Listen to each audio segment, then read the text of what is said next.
Hi hello ನಮಸ್ತೆ ಎಲ್ಲರಿಗೂ welcome back to our YouTube channel.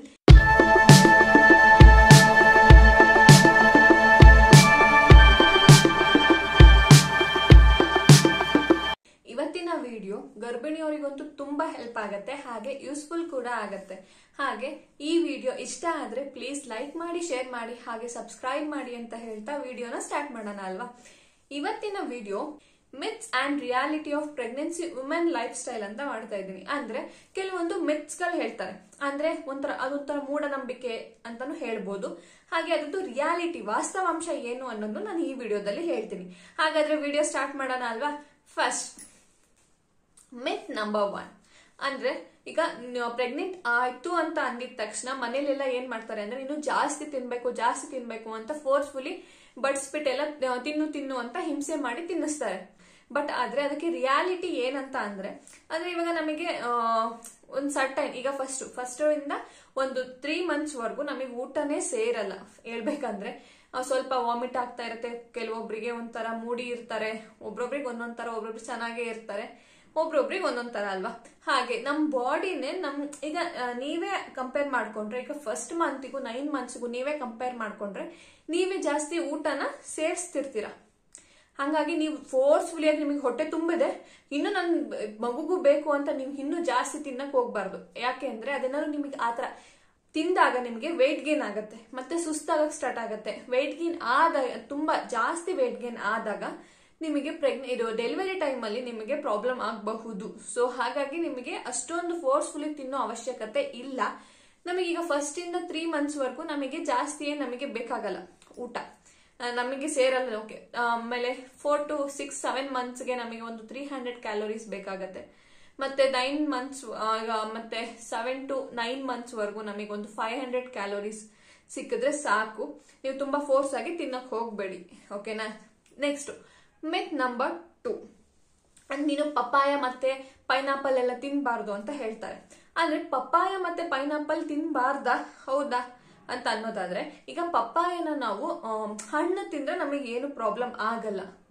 ಈಗೇನೋ ರಾ ಪಪ್ಪಾಯ ಅಂದ್ರೆ ಕಾಯಿ ಅಂತ ಇರುವಂತಹ ಪಪ್ಪಾಯನ ತಿಂದಾಗ ನಮಗೇನಾಗುತ್ತೆ, ನಮ್ಗೆ ತಿನ್ಬಾರ್ದು, ಅದು ಏನಾದ್ರೂ ಅಬೋರ್ಷನ್ ಆಗಬಹುದು ಅಂತ ಕೆಲವೊಂದು ರಿಸರ್ಚ್ ಹೇಳತ್ತೆ.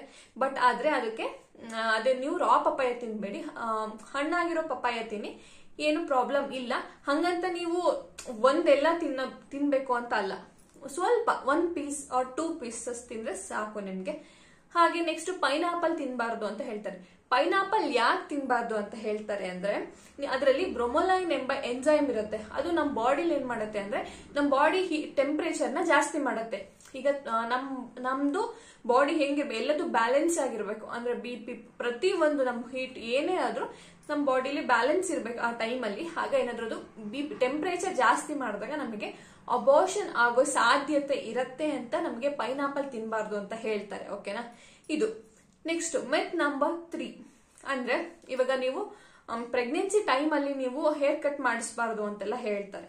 ಬಟ್ ಆದ್ರೆ ಅದಕ್ಕೂ ಇದಕ್ಕೂ ಏನು ಸಂಬಂಧ ಅಲ್ವಾ. ನಾವು ಕಟ್ ಮಾಡ್ಸೋದು ಹೇರ್ನಲ್ವಾ, ಏನು ಅಲ್ಲ, ಅದಕ್ಕೂ ಇದಕ್ಕೂ ಪ್ರಾಬ್ಲಮ್ ಏನಿಲ್ಲ. ಅದು ಒಬ್ರೊಬ್ರು ಹೇಳ್ತಾರೆ, ಆದ್ರೆ ಅದೇನು ನಿಜ ಅಲ್ಲ. ನೀವು ಹೇರ್ಗೆಲ್ಲ ಕಟ್ ಮಾಡಿಸ್ಕೋಬಹುದು, ಅದರಿಂದ ಪ್ರಾಬ್ಲಮ್ ಏನು ಇಲ್ಲ, ಓಕೆನಾ.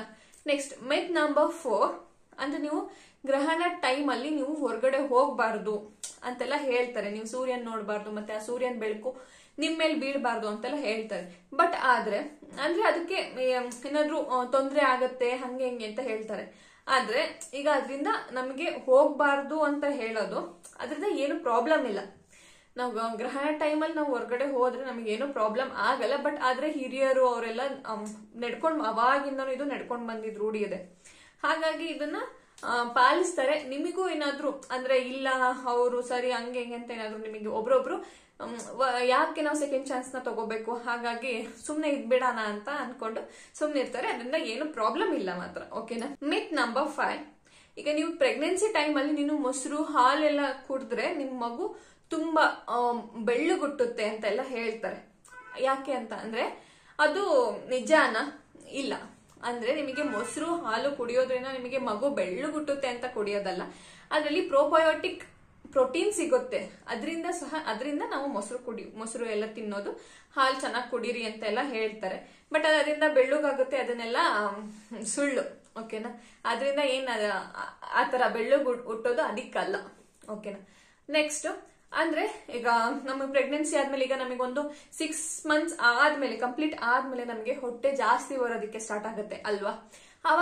ಅವಾಗ ಈಗ ಹೊಟ್ಟೆ ಆಕಾರ ನೋಡ್ಬಿಟ್ಟು, ಅಂದ್ರೆ ನಿನ್ ಗಂಡು ಹೆಣ್ಣು ಅಂತ ಲಿಂಗನ ಹೇಳ್ತೀನಿ, ನಿನಗ್ ನೋಡು ಒಬ್ಬೊಬ್ರ ಅಂತ, ನಿನಗಿಲ್ಲ ನೋಡು ಹೊಟ್ಟೆ ಈ ತರ ಇದೆ, ಹಾಗಾಗಿ ನಿನಗೆ ಗಂಡೆ ಹುಟ್ಟೋದು, ಹಾಗಾಗಿ ನಿನಗೆ ಈ ತರ ಇದೆ, ಹಾಗಾಗಿ ಎಣ್ಣೆ ಹುಟ್ಟೋದು ಅಂತ ಹೇಳ್ತಾರೆ. ಬಟ್ ಆದ್ರೆ ಅದು ನಿಜ ಅಲ್ಲ. ಹೊಟ್ಟೆ ಆಕಾರ ನೋಡಿ ಅದು ಹೇಳೋದಲ್ಲ. ಅಂದ್ರೆ ನಮಗೆ ಅದು ಹೆಂಗೆ ಬಂದಿರುತ್ತೆ ಅಂದ್ರೆ ಒಬ್ರೊಬ್ರಿಗೆ ಇರುತ್ತೆ. ನೀವೇ ನೋಡಿ, ಒಬ್ರೊಬ್ರಿಗೆ ತುಂಬಾ ಹೊಟ್ಟೆ, ಈಗ ಮೇಲೊಟ್ಟೆ ಕೆಳ ಹೊಟ್ಟೆ ಅಂತ ಹೇಳ್ತಾರೆ. ಅದು ನಮ್ಮ ಬಾಡಿ ಟೆಕ್ಸ್ಚರ್ ಮೇಲೆ, ಹಾಗೆ ಮಗುವಿನ ತೂಕ ಮತ್ತೆ ಪೊಸಿಷನ್ ಮೇಲೆ ಅದು ನಿಂತಿರತ್ತೆ. ಹಾಗಾಗಿ ಅದು ಹೊಟ್ಟೆ ಬಂದಿರತ್ತೆ ಆ ರೀತಿ. ಅದು ಲಿಂಗನ ಐಡೆಂಟಿಫೈ ಮಾಡಬಹುದು ಅಂತೆಲ್ಲ ಏನು ಇಲ್ಲ. ಓಕೆನಾ? ನೆಕ್ಸ್ಟ್ ಮಿತ್ ಏನಪ್ಪಾ ಅಂದ್ರೆ ಈಗ ನೀವು ಕಾಫಿ ಎಲ್ಲ ಕುಡಿಬಾರ್ದು ಪ್ರೆಗ್ನೆನ್ಸಿ ಟೈಮ್ ಅಲ್ಲಿ ಅಂತ ಹೇಳ್ತಾರೆ. ಬಟ್ ಅದು ಹೌದು, ಕಾಫಿನ ಕುಡಿಲೇಬಾರ್ದು ಅಂತ ಅಲ್ಲ, ನೀವು ಲೈಟ್ ಆಗಿ ತಗೊಳ್ಳಿ. ಯಾಕೆಂದ್ರೆ ಅದರಲ್ಲಿ ಕೆಫಿನ್ ಇರೋದ್ರಿಂದ, ಅಂದ್ರೆ ಸ್ವಲ್ಪ ಬಾಡಿ ಅದು ಜಾಸ್ತಿ ನಾವು ಕನ್ಸ್ಯೂಮ್ ಮಾಡಬಾರ್ದು. ಹಾಗಾಗಿ ನಿಮಗೆ ಅದನ್ನು ಕುಡಿಬೇಡಿ ಅಂತ ಹೇಳ್ತಾರೆ. ನೀವು ಲೈಟ್ ಆಗಿ ಸ್ವಲ್ಪ, ದಿನಕ್ಕೆ ಸ್ವಲ್ಪ ಲೈಟ್ ಆಗಿ ಕುಡಿದ್ರೆ ಏನು ಪ್ರಾಬ್ಲಮ್ ಇಲ್ಲ. ಓಕೆನಾ? ನೆಕ್ಸ್ಟ್ ಮತ್ತೆ ನೀನು ಈಗ ಶುಂಠಿ ತಿಂದ್ರೆ ನಿಮಗೆ ಅದೇ ಮಗು ಕೂದಲು ಎಲ್ಲ ಚೆನ್ನಾಗಿ ಬರುತ್ತೆ, ಮಸಾಲಾ ಐಟಮ್ ಎಲ್ಲ ತಿಂದಾಗ ನಿನಗೆ ಮಗು ಕೂದಲು ಚೆನ್ನಾಗಿ ಬರುತ್ತೆ ಅಂತ ಕೆಲವೊಂದ್ ಕಡೆ ಹೇಳ್ತಾರೆ. ನನಗೆ ಇದು ಹೊಸದು ಅನ್ಸ್ತು, ಅಂದ್ರೆ ಇದು ನನಗೂ ಗೊತ್ತಿರ್ಲಿಲ್ಲ. ಆದ್ರೆ ಇದು ಕೂದಲು ಬರುತ್ತೆ ಅನ್ನೋದೆಲ್ಲ ಸುಳ್ಳು. ಯಾಕೆ ಅಂದ್ರೆ ಇದು ಜೆನೆಟಿಕ್ಸ್ ಮೇಲೆ, ಜೀನ್ಸ್ ಮೇಲೆ ಡಿಪೆಂಡ್ ಆಗಿರುತ್ತೆ. ಅಂದ್ರೆ ಈಗ ನಿಮ್ಮ ಅಪ್ಪ ಅಮ್ಮಂಗೆ ಫುಲ್ ತುಂಬಾ ಚೆನ್ನಾಗಿ ಕೂದಲಿತ್ತು ಆ ತರ ಎಲ್ಲ ಇದ್ದಾಗ ಮಗುಗೂ ಆಟೋಮೆಟಿಕ್ ಬರಬಹುದು, ಅಥವಾ ಇಲ್ಲ ಬರ್ದೇನೂ ಇರಬಹುದು. ಈಗ ಜಿಂಜರ್ ತಿಂದ್ರೆ ಅಥವಾ ಮಸಾಲಾ ಐಟಮ್ಸ್ ತಿಂದ್ರೆ ನಮ್ಗೆ ಜಾಸ್ತಿ ನಮಗೆ ಮಗು ಕೂದಲು ಚೆನ್ನಾಗಿ ಬರುತ್ತೆ ಅನ್ನೋದೆಲ್ಲ ಸುಳ್ಳು. ನನಗೂ ಇದು ಹೊಸದು ಅನಿಸ್ತು, ಹಾಗಾಗಿ ನಾನು ನಿಮ್ಮೊಟ್ಟಿಗೆ ಶೇರ್ ಮಾಡ್ಕೊಂಡೆ. ಹಾಗೆ ಮತ್ತೆ ನೆಕ್ಸ್ಟ್, ರಾತ್ರಿ ಟೈಮಲ್ಲಿ ನೀನು ಹೊರಗೆ ಹೋಗ್ಬಾರ್ದು, ಹೊರಗಡೆ ಚಂದ್ರನ ಬೆಳಕು ನಿನಗೆ ಬೀಳ್ಬಾರ್ದು, ನೀವು ಹೊರಗಡೆ ಎಲ್ಲ ಹೋಗ್ಬಾರ್ದು ಅಂತ ಮನೆ ಒಳಗೆ ಕೂಡಾಕ್ಬಿಡ್ತಾರೆ. ಸಂಜೆ ಸ್ವಲ್ಪ ಕತ್ಲೆ ಆಯ್ತು ಅಂದಿದ ತಕ್ಷಣ ಒಳಗಡೆ ಕೂಡಾಕ್ಬಿಡ್ತಾರೆ. ಅಂದ್ರೆ ನೀನೆಲ್ಲೂ ಹೊರಗಡೆ ಹೋಗ್ಬಾರ್ದು ಅಂತ. ಅಂದ್ರೆ ಯಾಕಂದ್ರೆ ಈಗ ನಾವು ಸಂಜೆ ನೈಟ್ ಟೈಮ್ ನಾವು ಏನಕ್ಕೆ ಹೊರಗಡೆ ಹೋಗ್ತೀವಿ, ಊಟ ಮಾಡಾದ್ಮೇಲೆ ವಾಕ್ ಮಾಡೋಣ ಅಂತ ಹೋಗ್ತೀವಿ ಅಲ್ವಾ? ಆವಾಗ ಏನಾಗುತ್ತೆ, ಹೊಟ್ಟೆ ತುಂಬಿರುತ್ತೆ, ಸುಸ್ತಾಗಿರುತ್ತೆ, ಅಂದ್ರೆ ಫುಲ್ ಹೊಟ್ಟೆ ಆಗಿರುತ್ತೆ. ಒಳ್ಳೆ ಹೊರಗಡೆ ಹೋದ್ರೆ ಒಳ್ಳೆ ಗಾಳಿ ಬರ್ತಿರುತ್ತೆ. ನಿಮಗೇನಾದ್ರೂ ತೂಗಿಡಿಕೆ ಬಂದಾಗ, ಅಂದ್ರೆ ನಿದ್ದೆಗೆ ಏನಾದ್ರೂ ಜಾರಿದ್ರೆ, ಅಂದ್ರೆ ಫುಲ್ ಹೊಟ್ಟೆ ಚೆನ್ನಾಗಿ ಊಟ ಮಾಡಿರ್ತೀವ, ಚೆನ್ನಾಗಿ ಗಾಳಿ ಬರ್ತಾ ಇರುತ್ತಾ, ಹಾಗೆ ನಾವೇನಾದ್ರು ನಿದ್ದೆಗೆ ಜಾರಿದ್ರೆ, ಆಮೇಲೆ ಆ ತಂಪಾದ ಗಾಳಿ, ತಣ್ಣ ಗಾಳಿ ಹೊಡಿತಿರುತ್ತೆ, ಅಲ್ಲಿಂದ ಏನು ನಾವು ಕಿವಿಗೆಲ್ಲ ಹೋಗಿದಾಗ ನಮಗೆ ಏನು ಶೀತ ಏನಾದ್ರು, ಕೋಲ್ಡ್ ಏನಾದ್ರು ಆಗತ್ತೆ ಅನ್ನೋ ಕಾರಣಕ್ಕೆ ಹೋಗ್ಬೇಡಿ ಅಂತಾರೆ. ಬಟ್ ಆದ್ರೆ ಅದಕ್ಕೆ ಬೇರೆ, ಈಗ ಅಜ್ಜಿ ಅವರೆಲ್ಲ ಬೇರೆ ಬೇರೆ ರೀಸನ್ಸ್ ಗಳು ಹೇಳ್ತಾರೆ ಇದಕ್ಕೆ. ಅಂದ್ರೆ ಹಿಂಗೆ ಆ ತರ ತೊಂದರೆ ಆಗತ್ತೆ, ಹಿಂಗಾಗತ್ತೆ ಅಂತ ಏನೇನೋ ಹೇಳ್ತಾರೆ, ಏನೇನೋ ಹೇಳಿ ಎದುರಿಸ್ತಾರೆ. ಹಂಗಾಗಿ ನಾನು ಈ ವಿಡಿಯೋನ ಮಾಡ್ತಾ ಇದ್ದೀನಿ. ನನಗೂ ಸೇಮ್ ಇದೇ ತರ ಆಗಿತ್ತು. ಅಂದ್ರೆ ನಮ್ಮ ಮನೇಲಿ ನಮ್ಮ ಅಜ್ಜಿ, ನೀನು ಅಂದ್ರೆ ಸಂಜೆ ಒಂಚೂರು ಕತ್ಲೆ ಆಯ್ತು ಅಂದಿದ ತಕ್ಷಣ ಒಳಗ್ ನಡಿ ಅಂತ ಒಳಗ್ ಕೂರಿಸ್ಬಿಡೋರು. ಮತ್ತೆ ಈಗ ಗ್ರಹಣ ಟೈಮಲ್ಲಿ ಅಂತೂ ಹೊರ್ಗಡೆನೆ ಕಳಿಸ್ತಿರ್ಲಿಲ್ಲ. ಪ್ರೆಗ್ನೆನ್ಸಿ ಅನ್ನೋದು ಅಲ್ಲ, ಮಾಮೂಲಿ ಇದ್ದಾಗ್ಲೂ, ಅಂದ್ರೆ ನಾವು ಸುಮ್ನೆ ಹೊರ್ಗಡೆ ಚಿಕ್ಕೋದ್ರಿಂದ ನಮಗೆ ಕಳಿಸ್ತಾ ಇರ್ಲಿಲ್ಲ. ಹಾಗಾಗಿ ಆಮೇಲೆ ನೀನು ಇದು ತಿನ್ಬಾರ್ದು, ಅಂದ್ರೆ ಪಪಾಯ ತಿನ್ಬೇಡ, ಪೈನಾಪಲ್ ತಿನ್ಲೇಬೇಡ, ನಂದು ಹಂಗಂತ ಹೇಳ್ಕೊಂಡು ನಾನು ತಿನ್ಲೇ ಇಲ್ಲ 9 months. ಹಾಗೆ ಈ ರೀತಿ ಇರುತ್ತೆ. ಮತ್ತೆ ಈಗ ಪ್ರೆಗ್ನೆಂಟ್ ಆದ್ಮೇಲೆ ನಾವು ಏನೇನ್ ಮಾಡ್ಬೇಕು, ಚೆನ್ನಾಗಿ ಅಂದ್ರೆ ಮೈಂಡ್ ನ ಫುಲ್ ಪೀಸ್ಫುಲ್ ಆಗಿ ಇಟ್ಕೊಳ್ಳಿ.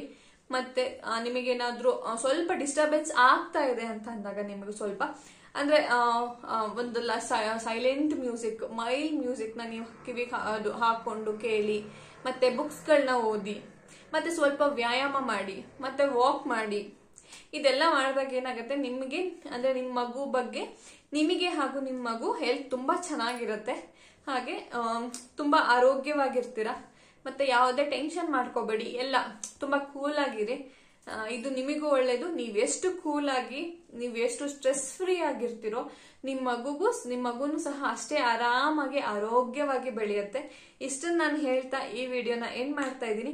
ಇನ್ನು ಏನಾದ್ರೂ ನಿಮ್ಗೆ ಮಿತ್, ಅಂದ್ರೆ ಈಗ ಬೇರೆಯವ್ರು ನಿಮ್ಮ ಅಜ್ಜಿದಿರೋ ಅಥವಾ ನಿಮ್ಮ ಮನೆಯಲ್ಲಿ ಏನಾದ್ರು ಈ ನಾನು ಹೇಳೋದನ್ನ ಬಿಟ್ಟು ಬೇರೆ ಮಿತ್ಗಳನ್ನು ಹೇಳಿದ್ರೆ ನಿಮಗೇನಾದ್ರೂ ಹೇಳ್ಕೋಬೇಕು ಅಂತ ಅನ್ಸಿದ್ರೆ ಕಮೆಂಟ್ ಬಾಕ್ಸ್ ಅಲ್ಲಿ ಕಮೆಂಟ್ ಮಾಡಿ. ಎಲ್ಲ ಅದನ್ನು ಕೇಳ್ದಂಗಾಗತ್ತೆ, ಹೊಸದು ಕೇಳ್ದಂಗಾಗತ್ತೆ. ಅವಾಗ ನಮಗೂ ಇನ್ನು ತಿಳ್ಕೊಳ್ಬೇಕು ಅಂತ ಕುತೂಹಲ ಆಗತ್ತೆ, ಆಸೆ ಹುಟ್ಟತ್ತೆ. ಹಾಗೆ ಈ ವಿಡಿಯೋ ಇಷ್ಟ ಆದ್ರೆ ಪ್ಲೀಸ್ ಲೈಕ್ ಮಾಡಿ, ಶೇರ್ ಮಾಡಿ, ಹಾಗೆ ಸಬ್ಸ್ಕ್ರೈಬ್ ಮಾಡಿ ಅಂತ ಹೇಳ್ತಾ ವಿಡಿಯೋನ ಇಲ್ಲಿಗೆ ಎಂಡ್ ಮಾಡ್ತಾ ಇದ್ದೀನಿ. Thanks for watching. Bye bye.